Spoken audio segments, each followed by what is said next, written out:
What you are seeing on screen right now is the image Donald Trump never wanted the world to see. The charred remains of an F-35, the most expensive, most secret, and supposedly most invincible aircraft the U.S. military has ever built in its entire history, lying on Iranian soil like scrap metal. Not one. Two. Two ghost planes shot down. Two pilots fallen inside the country that the United States was supposedly already subduing, already crushing, already reducing to ashes. And while the Pentagon searches for the words to explain to the world what just happened, Tehran, my friends, Tehran, the men of the Revolutionary Guard are celebrating the greatest tactical humiliation the U.S. military has suffered in decades. Welcome to Professor Jian Wei Explains. What I am going to tell you today, you will not hear in the conventional media with this clarity. Because what is happening in the skies over Iran is not simply a war story. It is the collapse of a narrative that Washington has been selling for 20 years, the narrative that the United States is unbeatable, the narrative that its weapons are titanium gods that nobody can touch. That narrative has just been shot down along with those two aircraft. And what comes after this is what has Pentagon generals unable to sleep tonight. Let me give you the full context, because this did not fall from the sky overnight. My friends, this war began on February 28th. From that very first day, Washington's propaganda machine sold us a very specific story. They told us that Iran's army was a last-century army, that its air defenses were obsolete, that its missile systems were toys compared to American technology. They told us that the F-35s, those aircraft that cost more than $100 million each, that have an almost imperceptible radar signature, designed with the most advanced technology that exists, would fly over Iranian airspace like ghosts. They would enter, attack, and exit without anyone detecting them, without anyone touching them. That was the plan. That was the speech. And now that speech is lying on the ground alongside the wreckage of those aircraft, because the Iranian military did not shoot down those F-35s with conventional radar. The Iranian military found the technological Achilles heel of the most expensive aircraft in the world. And that, my friends, changes everything, not just this war. Everything. The F-35 was built on a premise that seemed infallible. If they cannot see you on radar, they cannot kill you. Its aerodynamic design, its materials, its angular geometry, all of it was calculated so that conventional radar systems would receive a reflection so small it practically blended into ambient noise. Donald Trump, in one of those moments that perfectly define his level of understanding of military technology, once said publicly that the F-35 was so invisible that if you stood next to it, you could not see it. Like Wonder Woman's plane. He literally said that, the commander-in-chief of the most powerful military in the world. But beyond the media circus that Trump represents, the technical reality was genuinely impressive. An aircraft designed to be invisible to radar represented an enormous strategic advantage over any conventional air defense. That worked perfectly in Venezuela. It worked against other weaker targets. But Iran is not Venezuela, and the Iranian military has spent years, my friends, years studying exactly this type of technology, preparing for exactly this confrontation. And what did they find? They found something that no engineer can eliminate because it is not a design flaw. It is a law of physics. The engine of an F-35 generates a brutal amount of thermal energy, heat. Intense, constant, inescapable heat. When that aircraft flies at high speed, when it makes sharp maneuvers, when its engines work at maximum capacity, the thermal signature it emits is impossible to hide. There is no material on this planet that can conceal that heat. And the Iranians, with their passive infrared tracking systems, with their thermal sensors that emit no detectable signal, that simply observe, that simply listen to the heat in the environment, could see those aircraft perfectly. Aircraft that for radar did not exist. You find the heat, you follow the heat, you hit the heat. That simple, that devastating. And here is the part the Pentagon definitely does not want discussed too loudly. Iran did not improvise this. Iran built a network, a layered air defense architecture. First, conventional radar that captures what it can, then passive infrared sensors that capture what radar cannot see, then mobile missile units distributed strategically that receive information from all those sensors and act in coordination.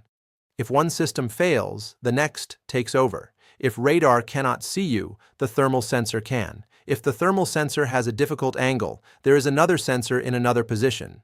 This is not a defense system. It is a network. It is a trap. And the F-35s entered that trap twice. Now I want you to stop for a moment and process what that means strategically, beyond the immediate impact of two downed aircraft, because there is something here with consequences that go far beyond this war.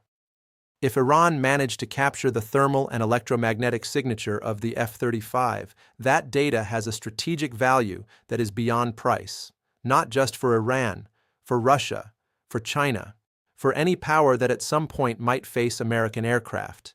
If that information is shared, and my friends, why would it not be shared? If Iran passes that technical data to Moscow and Beijing, the tactical advantage that the United States has built over decades against its potential adversaries erodes dramatically. Chinese and Russian engineers already working on their own anti-stealth defense technologies would receive an absolutely invaluable strategic intelligence gift. And on top of that, the Iranians have the physical remains of the aircraft. The reverse engineering they can perform on those materials, on those electronic systems, on the components of those engines, is a complete manual for replicating and surpassing that technology. The United States did not just lose two aircraft. It potentially lost the technological superiority that justified its entire military doctrine. After the first F-35 fell, and then the second, the Pentagon activated a search and rescue operation to recover the pilots. Because there is something fundamental to understand here. When that pilot ejected before impact, that pilot fell inside Iranian territory, on Iranian soil, and that is a card the Revolutionary Guard is going to play with brutal mastery. So they sent helicopters, Black Hawks, C-130 Hercules aircraft, drones, a complex, costly operation that lasted more than an hour over Iranian airspace. And do you know what happened? Iran attacked that rescue mission too. Iranian defenses struck one of the helicopters. The mission failed. The Pentagon acknowledged they recovered one of the pilots. But the other one, my friends, the other one remains somewhere, hidden, wounded, in the hands of the Revolutionary Guard, or all of the above, simultaneously. And here is where this story transforms into something completely different. Because if the Revolutionary Guard captures that pilot, if that U.S. Air Force aviator ends up with an Iranian uniform around him and the cameras of Tehran's official media in front of his face, the entire negotiating board of this war changes. Iran would have exactly what it needs to sit at any table and dictate terms. They would not be negotiating from the weakness of a bombed country.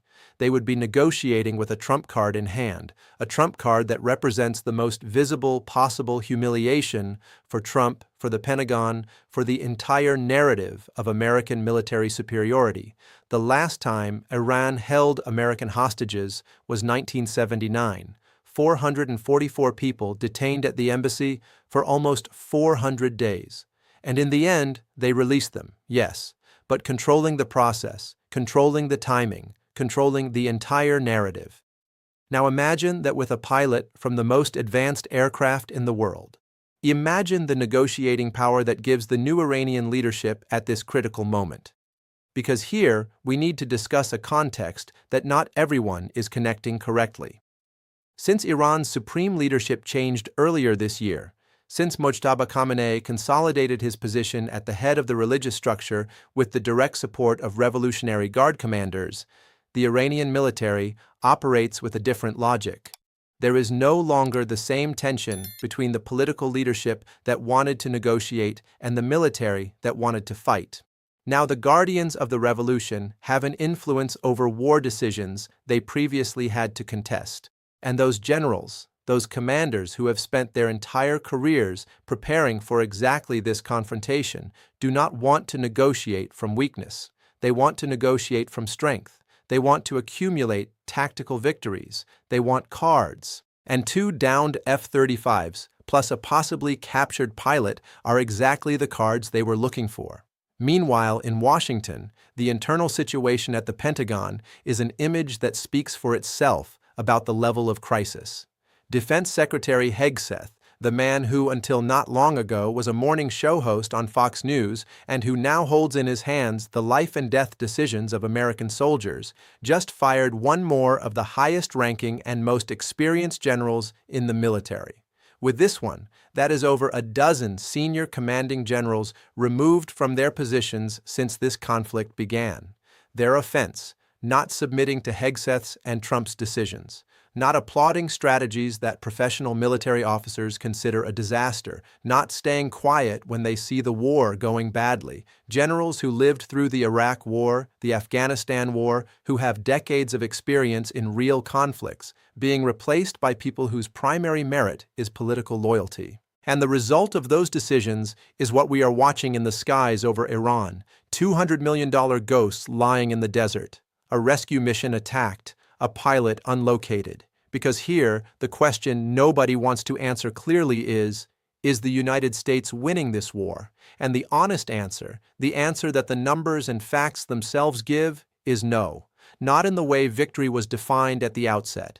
Yes, the United States has bombed targets in Iran. Yes, it destroyed a strategic bridge connecting Tehran to northern cities.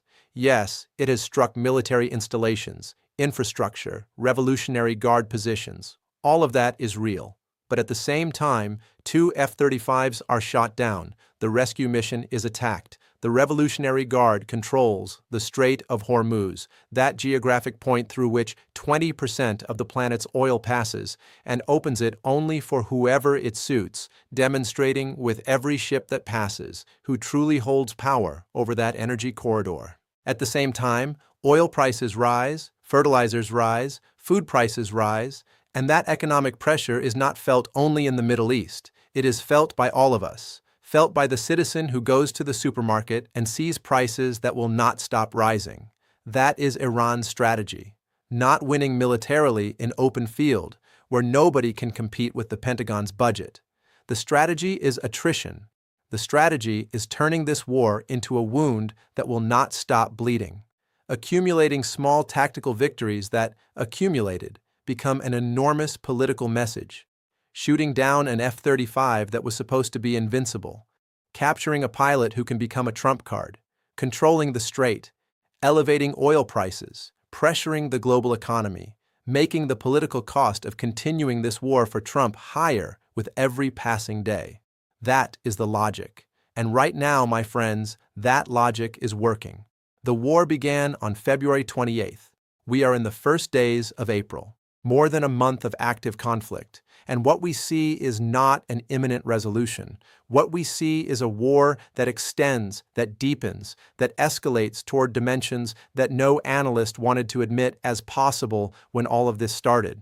I said it from the beginning, my friends. I said this was not going to be fast. I said Iran was not Venezuela. I said Iranian resistance was going to cost far more than Washington was publicly admitting, and every week that passes, the facts confirm that analysis. I do not say it with satisfaction. I say it with the seriousness this situation deserves, because what is at stake here is not only the outcome of a regional war. What is at stake is the global order of power, the price of your food, the stability of the economy that affects your families. And the question of when and how this ends is one that nobody in Washington has an honest answer to give. And look, my friends, I understand perfectly that in many news channels in your countries, in many television networks, in many news portals, you will keep hearing that the United States has this situation under control, that Iran is suffering devastating damage, that it is only a matter of time. That is the narrative. That is the script they decided to sell. But the facts we are analyzing today, verified and documented facts, tell a different story. 2 F-35s shot down, a rescue mission attacked, a pilot whose whereabouts are uncertain, over a dozen experienced generals removed from their posts in the middle of an active war. an oil strait under Iranian control, a global economy feeling the blow of that energy pressure. Those are the facts, and the facts do not lie. There is something else I want you to keep very clearly in mind: the dimension of time. Donald Trump has a clock, a very specific political clock. The November midterm elections represent tremendous pressure for him, a war that drags on, that shows visible tactical failures, that produces a captured pilot as the symbolic image of defeat, that does not deliver the quick and decisive victory he promised. That is politically devastating. Trump needed this to end victoriously before autumn, and that timeline, in the light of what we are seeing, looks increasingly difficult to sustain. Every downed F-35 is a campaign poster that his political rivals are going to frame and hang against him. Every unrescued pilot is a question that his adversaries in Congress are going to ask with all available media power. Every week that passes without a definitive victory erodes the narrative of the relentless executor who was going to resolve this in record time. And Iran knows it. The new Iranian leadership, the Revolutionary Guard commanders, who now hold decisive influence over war strategy, calculated it from the beginning. They are not trying to militarily defeat the United States in a conventional battle. They are trying to make this conflict such a heavy, costly, politically toxic burden for Trump that the only exit is a negotiation on terms that are not total Iranian surrender. And every day they pass without collapsing, every small tactical victory, every downed aircraft, every frustrated rescue operation brings them one step closer to that objective. The war of attrition, my friends, that has always been their most powerful card, and they are playing it with a discipline and a patience that does not fit any of the stereotypes sold about this country's military capability. So, what comes next? There are several possible scenarios I want to lay out for you, because in the coming hours and days, you are going to hear about them, and I want you to have the correct analytical framework to understand them. The first is direct escalation. If the captured pilot ends up being publicly presented by Iran as a prisoner of war, the domestic pressure on Trump to respond with force is brutal. He could order even more intense operations, attack deeper targets inside Iranian territory, attempt a show of force that reframes the narrative. But that carries the risk of escalating toward a conflict that neither party can any longer completely control. The second scenario is the silent diplomatic route, discreet negotiation channels, third-party mediators, conversations that are not publicly admitted but that seek to exchange the pilot for specific concessions. Qatar, Oman, and Turkey have historical experience in exactly this type of intermediation. The third scenario, the one that global security analysts fear most, is that neither party finds an honorable exit in the short term, and this conflict drags on for months, perhaps more than a year, with all the economic and geopolitical damage that implies for the entire world. The remains of those two F-35s lying on Iranian soil are not just burned metal. They are the physical symbol of a change of era. The symbol that the supposed invulnerability of the American war machine has real cracks. And those cracks, once exposed, cannot be covered with statements from a defense secretary who confuses reality with a television program. Physics does not lie. Heat is detectable. Iran knows it. And the entire world is watching. Stay with us, because in the coming hours, the information about the whereabouts of the second pilot may break, and depending on what that information confirms, Washington's response could change the entire board of this conflict in a way that neither side has publicly admitted it is preparing for. Does Trump have a plan B that his generals do not yet know about? Is the Revolutionary Guard about to make a public demonstration with that pilot that permanently changes the narrative of this war? The answer to those questions may arrive before dawn. Stay alert. Do not move from here. I am your analyst at Professor Jian Wei Explains, and this is only just beginning.